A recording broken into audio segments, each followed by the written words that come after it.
obetage me say ya ma me sika me mfa wo ho de obeso okabia aka me mfa wo ho unim se mete se NPP fo a omutena se ma nanado danko Akufo-Addo ene ne nkrofo ede Galamsey omudidi asase no so say ne left and right na no mani break as a Galamsey a nyametua muka mo Nhyira. God will punish you obia wo NPP ni bia wo mi anano na Galamsey say asase a wo NPP ni nyankopon betua wo ka wo you will never find peace. So we NPP ni na ye ka Galamsey asem wo mo breso na mu didi atem na mo kanse hunu kire yen na mo se Galamsey mu defend na we NPP ni a umia wano under NPP na wo ka bia nyame betua wo ka nyame obetua ka ma wo ye nipa boni ni. God will punish you. Nhyira fan. Na asase no hwan di kan say no John Mahama mfa 3 months anya asase ni. Wow, ministers in MPs ni Jubilee House for one crop for no mu to Galamsey no in the name of community man. I buy way by crowd. Community mine was what revoking lances no. Community mine in a mumu MPP for mumma mun crop for mu de ye Galamsey near kan wasem. I buy way at least I buy way e buy no. Community mine no was this lances in our revoking because a form of Galamsey. Nhyira fan. At least Emmanuel Boa de bia me de guniso. But at least I buy way dear. Otimi fre Erasto Sasaredonko. I buy way e buy no. De bia BBC a obefre. Enche ne Captain Jabari betwetwe nkomo. Ashanti Regional Security Coordinator. At least yenye ndisi fo a omu kwa ye operation a ometimi afre na Jantuah say ni eye at least yenye regional minister o kache ne se Galamsey koswa obe take action yera franka mwako obe take action at least yenye obi a at least o ka Galamsey ho asema o you ready to fight it na MPP fo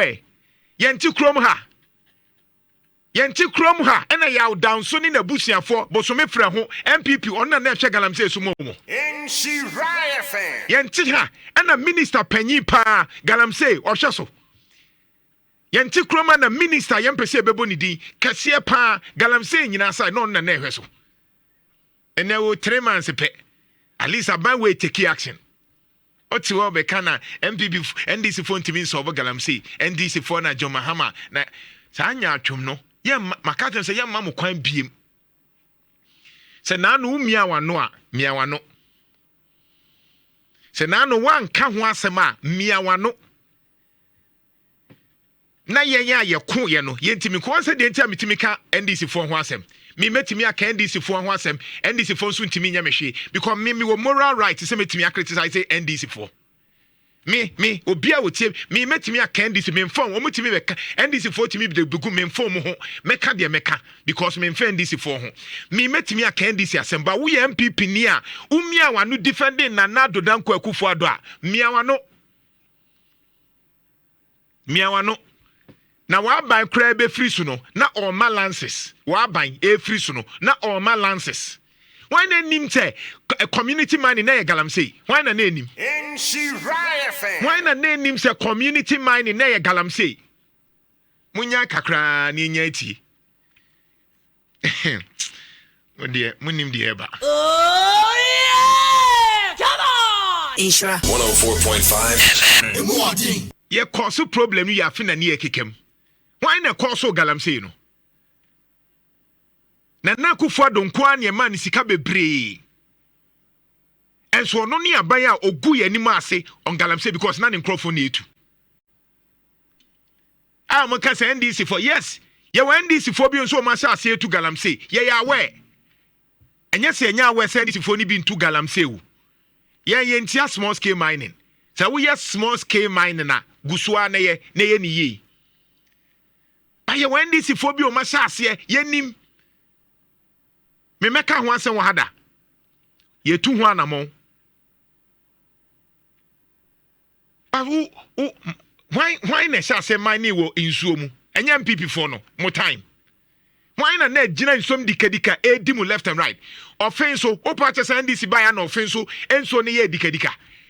River Prano manso nkwanta any western region na ye tu ade no mrekudu kamu ye tu ade no left and right no ene NDC John Mahama by 3 months ya na Galamsey na say onse munni aniwu munsuro nyame what moral rights ntie na no pambusai e die tu mi kra na we MPP ni a umi awano utimi bie wano beka say John Mahama ntimi fight Galamsey say ya I'm so opposition, you know. I feel 3 months na musu no. You have to feel the pain. I was see a man people for now. Mumia manu amudidi yeme. I was a munya oya no the way a sitie. Say ade bi nko ye mawa. I was a munya sa oya no the way a sitie. Yati krom ha easy Charlotte say nya hwe. Ye nyankrofo ma president tu na de so. And then chief justice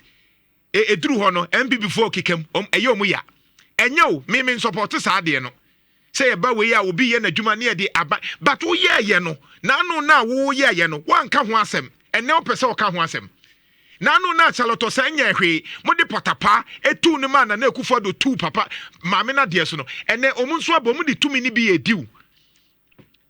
na Akufo-Addo nko Supreme Court ne ho ahwan MPP under the time be 13 ene odi o mu koye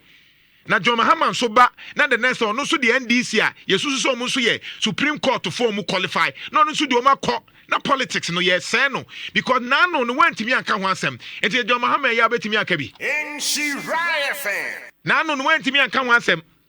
family and friends no na no ye kan no na wo defend it enti John Mahama ba no no so ye family and friends a wo betimi aka ho asem